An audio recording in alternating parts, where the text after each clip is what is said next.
Morning dear students, I hope you all are well good at home. It is your social study class and today we are starting chapter number 21 and the topic is India and the United Nations. Okay, संयुक्त राष्ट्र संघ में India का के क्या position है and specially we will discuss about the India's work. The Second World War was fought from 1939 to 1945. It was the most expensive war, even fought in terms of human lives and property. 1939 से लगा करके 1945 तक second world वार continue रहता है और इसमें इतना ज़्यादा नुकसान हो जाता है. ओके, ह्यूमन लाइव्स, इंसानों का एज वेल एज प्रॉपर्टी का भी बहुत ज़्यादा नुकसान होता है. This war left a disastrous effect on the economy, property and mankind. इसका बहुत ज़्यादा मतलब कि विनाशकारी जो प्रभाव होता है वो छोड़ती है पूरी प्रॉपर्टी पर. पूरे वर्ल्ड की जो प्रॉपर्टी होती है, इकोनॉमिक व्यवस्था जो होती है वो भी बिगड़ जाती है. इवन बहुत सारे ह्यूमन का भी हमको लॉस होता है. The war was fought in air. ये जो सेकेंड वर्ल्ड वार होता है वो सिर्फ ज़मीन पर नहीं, okay, through air, water and land, तीनों जगह पर लड़ा जाता है. A large number of modern ammunition and atom bombs too were used for war. और इस युद्ध में बहुत ज़्यादा मात्रा में बारूद का और एटम बम का यूज़ किया जाता है. For the first time America through atom bomb on Hiroshima and Nagasaki of Japan. Japan की 2 सिटीज़ है, हिरोशिमा और नागासाकी. इन 2 शहरों पर बम फेंके जाते हैं अमेरिका के द्वारा. The destruction was vast and wide spread. और इसके थ्रू जो विनाश होता है, ओके, जो डिस्ट्रॉय होता है वो बहुत दूरी तक और बहुत ज़्यादा मात्रा में होता है. The world leaders reached to a common conclusion that the chances of occurrence of another such war was to be nullified because it would destroy the world completely. तो इसके बाद में एक कंक्लूजन निकाला जाता है कि अगर वापस से इसी तरह का कोई युद्ध होता है तो ये पूरी वर्ल्ड है वो पूरी तरीके से नष्ट हो जाएगा, ख़त्म हो जाएगा. तो इस जो नेक्स्ट वॉर जो होने वाला है उसको नहीं होने दिया जाए, उसके लिए with this aim in view the United Nation was founded on 24 October 1945. और इसी एम के साथ में 24 अक्टूबर 1945 को यूनाइटेड नेशन का फाउंडेशन किया जाता है. Next point is historical background. After the First World War, efforts were made for international peace and efforts resulted in the coming up of an organization called the League of Nations in 1920. जो first world war होता है, okay, उसके बाद भी international piece को establish करने के लिए इफ़र्ट मतलब कि कुछ प्रयास किए जाते हैं और उसके बाद एक ऑर्गेनाइजेशन बनाया जाता है. उस कुछ नेशंस का एक ऑर्गेनाइजेशन बनाया जाता है, उसको कहा जाता है लीग ऑफ नेशंस इन, जो कि 1920 में फॉर्मेशन किया जाता है. The aim of this organisation was establish global peace but League of Nation failed in preventing the outbreak of the second world war. जो ये लीग ऑफ नेशंस का जो फॉर्मेशन होता है, ओके, वो क्यों किया जाता है? टू इस्टेब्लिश ग्लोबल पीस, पूरे विश्व में शांति कायम करने के लिए. लेकिन यह फेल हो जाता है क्योंकि सेकेंड वर्ल्ड वार उस समय फिर वापस से स्टार्ट हो जाता है. द प्रतिनिधि of USA, USSR, great Britain and China means, प्रतिनिधि मीन्स इनके लीडर जो होते हैं वो मॉस्को में एक मीटिंग करते हैं और उसके बाद वो सब मिलकर के इसी बात पर प्रेशर बनाते हैं. मतलब कि सब मिलकर के एक ही डिसीजन लेते हैं, एक ही चीज़ पर जोर, मतलब कि एक ही चीज़ पर जोर लगाते हैं कि पूरे वर्ल्ड में हमको शांति के लिए एक ऑर्गेनाइजेशन का फॉर्मेशन करना चाहिए वर्ल्ड पीस एंड सिक्योरिटी के लिए. Later in 1944 these 4 drew up a draft proposal to form such an organization in Washington. Washington में फिर इन 4 कंट्रीज़ ने मिलकर के वापस से एक प्रपोजल पास किया कि ऐसे किसी ऑर्गेनाइजेशन को बनाना चाहिए. फाइनली और conference of 50 nation was convened in San Francisco in the United State in 1945. और उसके बाद यूनाइटेड स्टेट का जो सैन फ्रांसिस्को नाम की एक जो प्लेस है वहाँ पर 50 नेशंस ने अपने आप को कन्वर्ट किया, मतलब कि अपने आप को UNO का मेंबर बनाने के लिए एग्री हुए. After long deliberation 50 nations agreed to on the charter of the United Nation on 26 June 1945 तक 50 कंट्रीज एग्री हो चुकी थी UNO का मेंबर बनने के लिए. Soviet union signed on behalf of Poland की तरफ से सोवियत यूनियन ने एग्री करा था, उसने साइन किया था। India was also among the nation to sign the charter. तो इस तरह से जो इंडिया है वो स्टार्ट से ही यूएनओ का मेंबर रहा है। The charter came into effect on October 24, 1945। और इस तरह से जो यूएनओ का फॉर्मेशन है वो 24 अक्टूबर 1945 में होता है।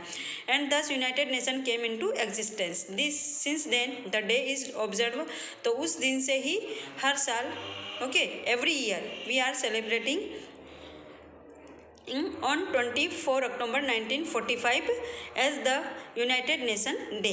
The United Nation headquarters are located. जो United Nations के जितने भी सारे भी हेडक्वार्टर्स हैं वो सारे हेडक्वार्टर कहाँ पर लोकेटेड है? Starting UNO had only 50 nations. Starting में इसके पास सिर्फ 50 nations थे, but now it has 193 nation. अभी इसमें कितने नेशन हैं? 193 total. Practically all the independent countries are members of the United Nation. और जितने भी नेशन हैं यूएनओ में वो सारे इंडिपेंडेंट हैं। Objective of the United Nations, United Nations के फॉर्मेशन के मुख्य लक्ष्य क्या हैं? First is to maintain international peace and security, make joint effort to clear the hurdles in the path of peace. तो मेन जो एम है वो है कि पूरे वर्ल्ड में शांति और सुरक्षा बनाए रखना, और इस सुरक्षा को बनाए रखने के लिए इसके बीच में जो भी प्रॉब्लम्स आती हैं उनको हटाना। To develop friendly relation based on respect for the equal rights and self determination among nation. और फ्रेंडली रिलेशन डेवलप करना है सारी कंट्रीज़ के बीच में, on respect for the equal rights, और सारी कंट्रीज़ को एक दूसरे के जो राइट्स हैं उनका रेस्पेक्ट करना है।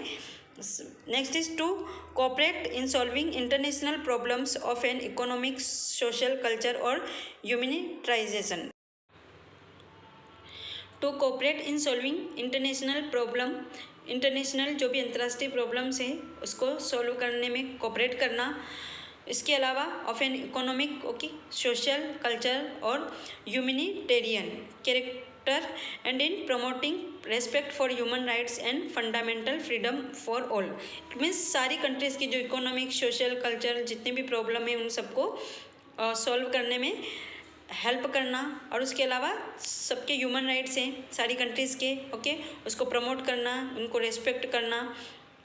This all to be a center of harmonizing the action of all the nation in achieving this objective, and तालमेल के साथ सारे नेशंस को मिलकर के इन सारे ऑब्जेक्टिव्स को, मतलब कि ये जितने भी एम हैं उनको अचीव करना है। It is clear from the study of this objectives that the main M of United nation. तो इससे हमको ये क्लियर होता है कि जो यूनाइटेड नेशन है उसका मेन एम क्या है? Is to protect humanity from the horrors of the war, मतलब कि जो युद्ध के खतरे से मानवता को हमको बचाना है और इंसानों को बचाना है। Only in a peaceful world nation can develop and divert all their energy and resources to raise the standard of living of their people। मतलब कि जितने भी कंट्रीज़ हैं उन सबको ये जो वॉर होता है, उस वॉर में जितना भी खर्चा होता है या फिर जो भी एनर्जी वगैरह जो लगती है वो सारे रिसोर्स को, सारे एनर्जी को, सारे पैसों को उनको अपने खुद की कंट्री और उस कंट्री के लोगों के जो लिविंग स्टैंडर्ड है उसको सुधारने में, उसको बढ़ाने में लगाना चाहिए। और सिर्फ जो पीसफुल कंट्रीज़ हैं वही डेवलप हो सकती है, वरना अगर जितनी भी कंट्रीज़ है अगर वो वॉर में ही लगी रहेंगी तो वो खुद की कंट्री का डेवलपमेंट कब। Next point is membership of the United Nation. As per the charter of the United Nation there will be 2 types of members. जो मेंबर्स हैं वो 2 टाइप्स के हैं। पहले first primary members, those nations who participate in San Francisco conference and ratified the charter. ये primary members वो हैं जो कि जब यूएनओ का फॉर्मेशन हुआ था सैन फ्रांसिस्को में, are the primary members of the UN. India is one of the such 51 members. जो स्टार्टिंग में जो इसके मेंबर्स बने थे वो इनके प्राइमरी मेंबर्स हैं, और इंडिया उनमें से एक है। दो peace loving nation who wish to fulfil their international responsibility can become a member of United Nation. और उसके बाद वो सारे मेंबर्स, वो सारे नेशन, वो सारे देश जो कि विश्व शांति में विश्वास करते हैं और अब उसकी रिस्पॉन्सिबिलिटी ले सकते हैं, वो सारे देश भी यूनाइटेड नेशन के मेंबर्स बन सकते हैं। Next is parts of the United Nations के पार्ट्स। ओके, इसके जो अलग अलग पार्ट्स हैं, डिवाइडेशन है, वो कितने हैं? 6 हैं। First is the General Assembly. The General Assembly consist of all members of the United Nation. Every state can send maximum of 5 representative to the General Assembly. जो जनरल असेंबली है, ओके, वो जब भी हेल्ड होती है तो उसमें जितने भी नेशन उसके मेंबर हैं, उन सारे कंट्रीज से कम 5 में मैक्सिमम मतलब कि ज़्यादा से ज़्यादा वहाँ से 5 रिप्रेजेंटेटिव आकर के जनरल असेंबली को अटेंड कर सकते हैं। The General Assembly but at the time of voting a state is intended to cast only 1 vote. लेकिन जब भी इसमें वोटिंग होती है तब अगर किसी भी एक कंट्री से 5 में रिप्रेजेंटेटिव आए हैं तो भी उन 5 में से 5 का मिला करके सिर्फ 1 वोट ही काउंट किया जाता है। The General Assembly ordinarily meets once in a year. Okay, साल में एक बार इनकी मीटिंग होती है। It discuss and makes recommendation on various important issues brought before it. तो इसमें जितने भी इम्पोर्टेंट इश्यूज होते हैं उनको डिस्कस किया जाता है। The General assembly works like the world parliament. Okay, जिस तरह से हर एक कंट्री की एक पार्लियामेंट होती है, इसी तरह से ये वर्ल्ड पार्लियामेंट की तरह से वर्क करती है। In the General Assembly all important matters are decided by 2/3 majority. 2/3 मतलब कि मेजोरिटी के तौर पर जितने भी जो भी इशू होते हैं, ओके, उसका जो डिसीजन है वो 2/3 मेजोरिटी से किया जाता है। Second part is the security Council. The security Council is the most important organ of the United Nation. It is responsible for the security and peace in the world. It has 15 members. जो 193 countries member है UNO की, उनमें से 15 countries है वो security council की member हैं। This members fall in 2 categories. इसमें 2 कैटेगरीज में मेंबर्स 2 कैटेगरीज में डिवाइडेड हैं। 5 मेंबर्स हैं, जैसे कि France, the people of China, Russia, United Kingdom and the United State of America are permanent members. ये 5 तो परमानेंट हैं और जो रेस्ट 10 मेंबर्स हैं, ओके, जो रेस्ट 10 कंट्रीज हैं are elected by the General Assembly for a duration of 2 years। 2 years के लिए, फिर हर 2 years के लिए, ओके, एवरी 2 years के लिए फिर जो रेस्ट 10 जो मेंबर्स हैं, 10 कंट्रीज हैं, उनका इलेक्शन किया जाता है। Next is the Economic and Social Council. As the name suggest, the Economic and Social Council coordinate the social and economic function of the United Nation. United Nations के जो social और economic जो function है इन countries के द्वारा organise किए जाते हैं। It is concern with the welfare of children and women's right. और ये जो पार्ट होता है वह बच्चों के और औरतों के हक में वर्क और उसके बारे में विचार विमर्श करता है। It also promotes higher standard of living and economic and social changes. इसके साथ साथ वह हाई स्टैंडर्ड ऑफ लिविंग, लोगों का जो लिविंग स्टैंडर्ड उसको सुधारना, आर्थिक और सामाजिक जो चेंजेस लाना है वो करना। It aims at solving international economic, social and health problem. उसी के साथ इकोनॉमिक, सोशल और हेल्थ प्रॉब्लम को सॉल्व करना। It also aims at promoting universal respect and observance of human rights for all without any discrimination of race, caste, language and religion. किसी भी भेदभाव के बिना ये अपना वर्क करते हैं। It has 54 members. इसमें कितनी कंट्रीज मेंबर हैं? 54। 18 members are elected every year by the General Assembly. Okay, इसमें से 18 मेंबर्स है, 18 कंट्रीज है, वो हर साल, okay, every years general assembly के थ्रू उनका इलेक्शन होता है for a term of 3 years। Next is the Trusteeship council. Okay, तो एक ऐसी कमेटी होती है, एक ऐसा काउंसिल होता है जो कि वेल्दी कंट्रीज़ का होता है, जो कंट्रीज़ की पूरी तरह से वेल्दी हैं, रीच हैं, डिपेंडेंट है। तो after the second world war 11 territories which were under foreign rule. Second world वार के बाद में 11 ऐसी कंट्रीज़ थी जो कि दूसरी कंट्रीज़ के अंडर में थी, were brought under the United nation. तो इन सारी जो जितनी भी 11 कंट्रीज़ थी जो दूसरी कंट्रीज़ के अंडर में थी, वो सारी यूनाइटेड नेशंस ट्रस्टशिप के अंदर में उसके अंडर में आ जाती है। The objective of the Trusteeship Council is to, तो जो ट्रस्टशिप काउंसिल होता है, ओके, उसका मेन ऑब्जेक्टिव क्या होता है? To help this territories to attain independence. इन कंट्रीज़ को इंडिपेंडेंस हासिल करवाना, मतलब कि इनको भी अपनी आज़ादी मिलनी चाहिए। Most of such territories have now attain independence, और उनमें से मैक्सिमम सारी कंट्रीज को अभी तक आज़ादी मिल चुकी है। Namibia has achieved it's independence recently, और अभी अभी में नामीबिया को अपनी आज़ादी मिली है। International Court of justice, it is an important organ of the United nation. The court consist of 15 जजेस। ये जो इंटरनेशनल कोर्ट ऑफ जस्टिस होती है उसमें 15 जज होते हैं। एंड दिस जज were elected by security council and general assembly के थ्रू इनको इलेक्ट किया जाता है 9 ईयर्स के लिए। The court decides disputes among its member nation. तो इसमें जो भी इश्यूज होते हैं उसको रिसोल्व करना, उसको सॉर्ट आउट करने का वर्क जो 15 जज होते हैं वो करते हैं। और जो भी इश्यूज कंट्रीज़ के बीच में, ओके, जो यूएनओ के मेंबर्स होते हैं उनके बीच में जो भी इश्यूज होते हैं उनको सॉर्ट आउट करना। It also gives advice to the different bodies of the United Nation. और इसके अलावा ये जो काउंसिल होती है वह यूनाइटेड नेशंस के जो दूसरे जो ऑर्गन्स होते हैं, ओके, उनको भी एडवाइस करती है। This is also known as the World Court of the International Court of Justice. इसको वर्ल्ड कोर्ट के नाम से भी जाना जाता है।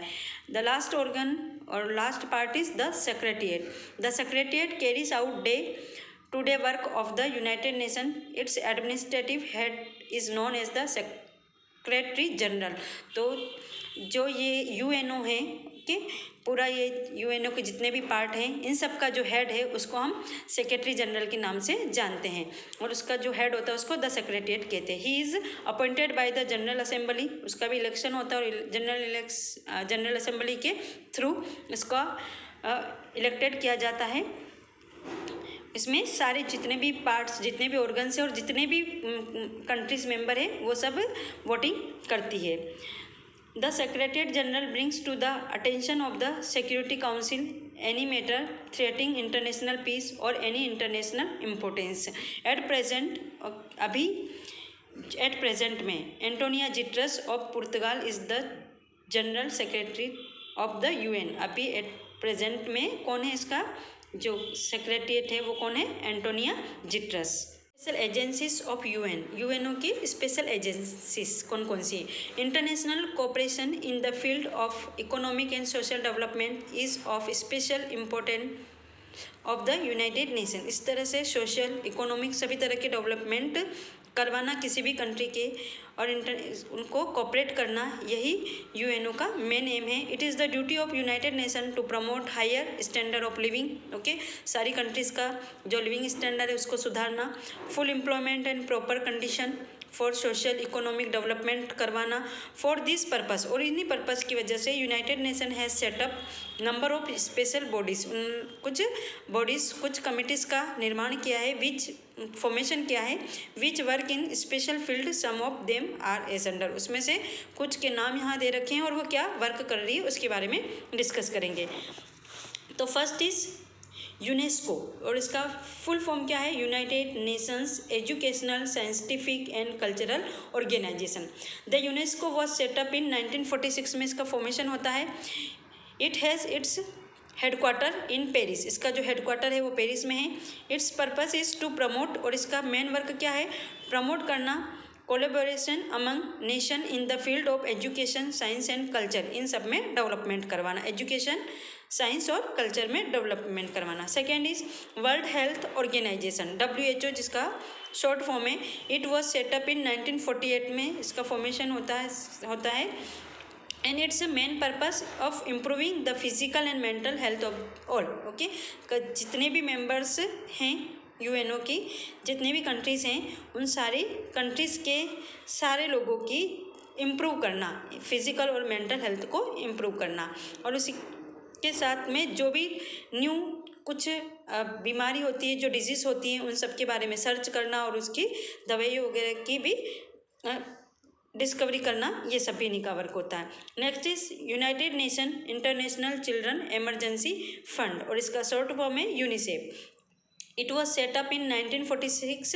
UNICEF provides help to children in need regardless of their race and religion. Okay, सारे बच्चों को हेल्प करना बिना किसी भेदभाव के, किसी धर्म के और उसके किसी भी चीज़ का मतलब कि उनके साथ भेदभाव नहीं होना चाहिए। It works in the field of health, nutrition and education, और ऐसे ही उन बच्चों की हेल्थ का, उनके एजुकेशन का और उनको प्रॉपर खाना सब मिल सके, इसके लिए भी वो वर्क करती है। International labour organisation become a specialised agency of United Nations in 1946 में इसका फॉर्मेशन होता है। It purpose is to promote social justice and to improve condition of labourers, जो मजदूर होते हैं ओके, उनकी कंडीशन को इम्प्रूव करना और उनको भी बराबर सोशल जस्टिस, मतलब कि समाज में जो उनके साथ जो अन्याय होता है या फिर उनको जो वर्क करवा करके जो उनसे पूरी जो उनको वेज जो उनका पेमेंट होता है जो उनकी वो नहीं दिया जाता तो उनको दिलवाना। Next is food and agriculture organisation. It is another specialised agency of the United Nations which was set up in 1945 में इसका फॉर्मेशन होता है। The purpose of FAO is to fight poverty, malnutrition and hunger in the world okay. दुनिया में जो लोग भूख से, कुपोषण से और गरीबी से मर रहे हैं, गरीबी के कारण जिनको खाना नहीं मिल पाता है, उनकी हेल्प करना और उनको इम्प्रूव करना। इनके अलावा और भी हैं, जैसे international monetary fund, world bank, world postal union and international atomic energy agency. Next is achievements, मतलब कि यूएनओ ने क्या क्या अचीव किया है, अभी तक क्या क्या उपलब्धि प्राप्त करी है। The major objectives of the United Nation is to maintain peace in the world during its existence, मतलब कि जब से यूनाइटेड नेशन का फॉर्मेशन हुआ है उसको लगभग 60 ईयर्स से ज़्यादा हो चुके हैं, और तब से इनका मेन एम क्या हुआ है, maintain peace in the world, पूरे वर्ल्ड में शांति व्यवस्था को कायम रखना। Has been called upon to take action in the tension in many critical situation. बहुत सारी समय ऐसा होता है कि बहुत सारे ऐसे डिस्प्यूट कंट्रीज़ के बीच में क्रिएट हो जाते हैं, तो उस समय the United Nation was helpful in avoiding सर्वल Wars. तो कभी कभी जो वॉर्स होते हैं वो सब यूनाइटेड नेशंस की वजह से ही अवॉइड हुए हैं। It reduced tension in many critical situation, बहुत सारी सिचुएशंस में को इन्होंने रिड्यूस किया है। Methods generally used are peace keeping operation, और इनके द्वारा कौन सा जो मेथड है वो यूज़ किया जाता है, peace keeping. Goodwill missions, it prevented large scale wars in Kashmir, Congo, West Asia, Cyprus and Yemen. इन जगह पर बहुत बड़े बड़े युद्ध हो सकते थे, उन सबको भी कंट्रोल किया है। It peace keeping efforts in Greek, Indonesia, Lebanon, Egypt, Gaza strip, Congo, Korea, gulf are some of its significant achievement. और यहाँ पर भी यूएनओ की वजह से ही जो शांति है जो अभी भी शांति बनी हुई है। The United Nation has successfully helped some nation in achieving independence, कुछ कंट्रीज़ को आज़ादी दिलाने में भी यूनाइटेड नेशन ने हेल्प करी है। It has made significant contribution in the field of promotion and protection of human rights, इसके अलावा ह्यूमन राइट का प्रोटेक्शन करती है। प्रोटेक्शन ऑफ इन्वायरमेंट को भी प्रोटेक्शन करती है। Natural resources on the seabed मतलब कि समुद्र तल में जो भी हमारे नेचुरल रिसोर्सेज है उसको भी प्रोटेक्ट करती है। The United Nation has also been making sincere efforts to stop the nuclear weapons race, और ये जो बम वगैरह जो बहुत ही ज़्यादा नुकसान पहुंचा सकते हैं, ऐसे बम वगैरह बनाने के जो नहीं बने उसके लिए भी अपने प्रयास करती है। The United Nation has been working for the social and economic development of the members countries including India through its specialised agencies, अपनी एजेंसीज के थ्रू ओके अलग अलग कंट्रीज़ में सारे लोगों की जो इकोनॉमिक और सोशल जो डेवलपमेंट हो सके उसके लिए वर्क किया है। Economic development of the developing countries has become an important function of the United Nation. Through the specialised agencies the United Nation has been given assistance to the children all over the world, विश्व के सारे बच्चों को भी support करती है। It has promoted better health, कैसे support करती है, बच्चों को अच्छी हेल्थ मिले, particularly among the people of the developing countries, जो कंट्रीज़ पूरी तरह से डेवलप नहीं हुई हैं उन कंट्रीज़ के बच्चों को मिल सके। The socio economic activities of the United Nations have promoted international cooperation, सारी कंट्रीज़ एक दूसरे को कोऑपरेट करें। The United Nation is working for an all around development of humanity, और इस तरह से पूरे विश्व का और विश्व में रहने वाले सारे लोगों का डेवलपमेंट हो सके ऐसे एफर्ट लगाती है। Next point is India and United Nation, means India का क्या रोल रहा है यूनाइटेड नेशन में. From the very beginning India has supported the United Nation and its programme. India has always looked upon the United Nation as an institution in which would increase freedom, peace and prosperity through international cooperation. India always played a leading role in the United Nations in opposing the colonialism rule in different parts of the world. शुरू से ही India है वो UNO का supporter और उसका member रहा है और हमेशा से उन्होंने प्रॉस्पेरिटी, इंटरनेशनल पीस, इन सब में कोऑपरेट किया है. और उसके अलावा उन्होंने हमेशा विरोध भी किया है जब कोई कंट्री दूसरी कंट्री पर रूल करती है. We supported the cause of freedom in the countries of. इसी तरह से Indonesia, Libya, Tunisia, Ghana, Morocco and Algeria, इन सब कंट्रीज़ को इंडिपेंडेंस दिलाने में हमेशा इंडिया ने सपोर्ट किया है. India has constantly supported the UNO को लगातार मदद करी है कि साउथ अफ्रीका में जो रेसिस्ट रेजिमे होता है, मतलब कि जो नस्लवादी या फिर जातिवाद का जो वहाँ पर शासन होता है उसको ख़त्म करने में. India played a significant role in many of the peace keeping operation. शांति व्यवस्था को कायम रखने के लिए बहुत सारे जो उनके ऑपरेशन चलते हैं उसमें भी हेल्प करी है. The United Nation does not possess any army.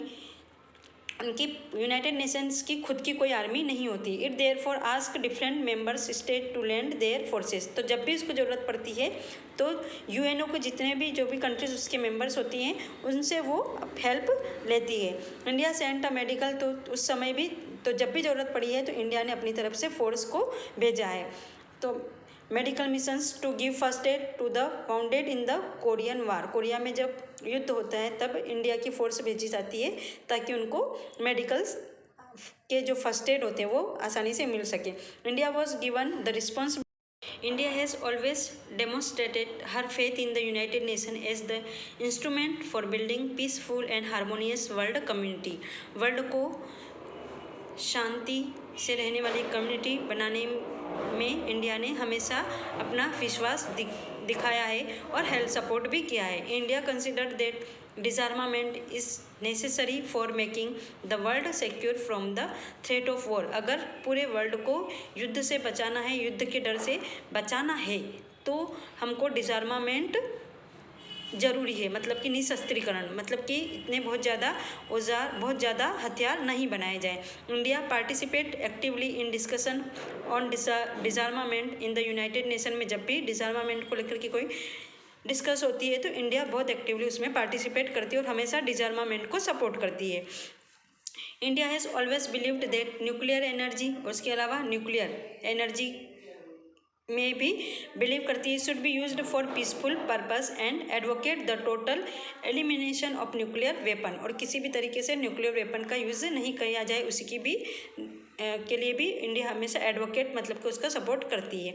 On several occasions while addressing the General Assembly our representatives called disarmament the need of the time. जब भी ज़रूरत होती है तो हमारे कंट्रीज़ के जो रिप्रेजेंटेटिव होते हैं उनको बुलाया जाता है जो डिसआर्मामेंट के लिए. India has always advocated that the prevalent expenditure on armaments should be reduced.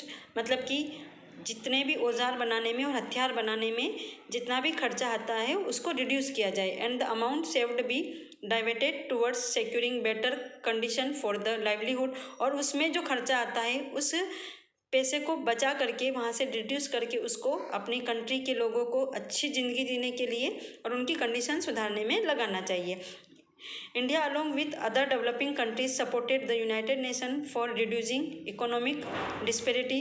और इसी के साथ कंट्रीज़ की में जो इकोनॉमिक डिस्पेरिटी होती है, जो भेदभाव होता है, मतलब कि जो खाई होती है अमीरी गरीबी की, उसको ख़त्म करने में भी सपोर्ट करती है. It has made significant contribution to the United Nation Conference on Trade and Development. और इस तरह से व्यापार और विकास के लिए भी समय समय पर हेल्प करती है. India has been actively participate in the security council of which she has been a member 6 time. जो इंडिया है वो 6 टाइम सिक्योरिटी काउंसिल का मेंबर रह चुका है.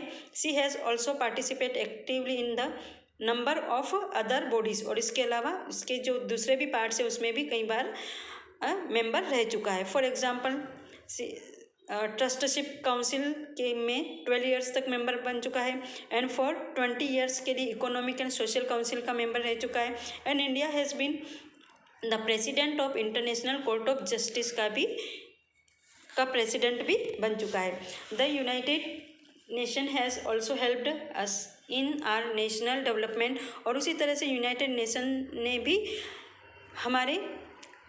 भी हमारी कंट्रीज़ को डेवलप करने में हेल्प की है। Specialised agencies of the United Nations have given assistance to us in the education, हमारी कंट्री में एजुकेशन, इकोनॉमिक, टेक्निकल, साइंटिफिक, इन सारे जो अलग अलग एरिया हैं इन सब में बहुत हेल्प करी है। To cite a few examples of food and agriculture organization has helped in making the land in Uttar Pradesh fit for cultivation, Uttar Pradesh की लैंड को कल्टीवेट बनाने के लिए okay Food and agriculture Organization ने हेल्प करी है। This organisation is making effort to prevent the soil erosion in Rajasthan and to turn it into a fertile land, जो राजस्थान का डेजर्ट है वहाँ से जो सॉइल इरोजन होती है उसको बचाने में भी अपने एफर्ट लगाए हैं, और उसका राजस्थान का जो एरिया है उसको फर्टाइल लैंड में कन्वर्ट करने में भी हेल्प करी है। The World Health Organization has done appreciate work in the promotion of public health, इसके अलावा पब्लिक हेल्थ के लिए WHO ने भी हेल्प करी है। अनदर एजेंसी, और उसी के साथ साथ UNESCO has been helping us in the expansion of education, education में जो खर्चा होती है उसमें यूनेस्को के द्वारा हेल्प करी गई है। The United Nation has helped us in are economic development in many ways, और इसी तरह से यूनाइटेड नेशन ने हमारी कंट्रीज़ की इकोनॉमिक कंडीशन को डेवलप करने के लिए भी कई तरीके से हेल्प करी। The world bank has advanced loan, तो उसके लिए यूनाइटेड नेशंस का जो एक और ऑर्गन है, एक और जो एजेंसी है वर्ल्ड बैंक, ओके, उससे हमारी कंट्री को लोन भी मिलता है for our 5 years plan and we have received technical advice, और उसी के साथ साथ हमको बहुत सारी टेक्निकल एडवाइस भी मिलती है of the specialist in the connection with the number of project, ताकि हम बहुत अलग अलग नए तरीके के प्रोजेक्ट बना करके अपनी कंट्री को डेवलप कर सके। Students, I hope you got the chapter, please read it again thoroughly and try to understand. If you have any difficulty, feel free to contact me. Okay, see you again in the next class. Bye.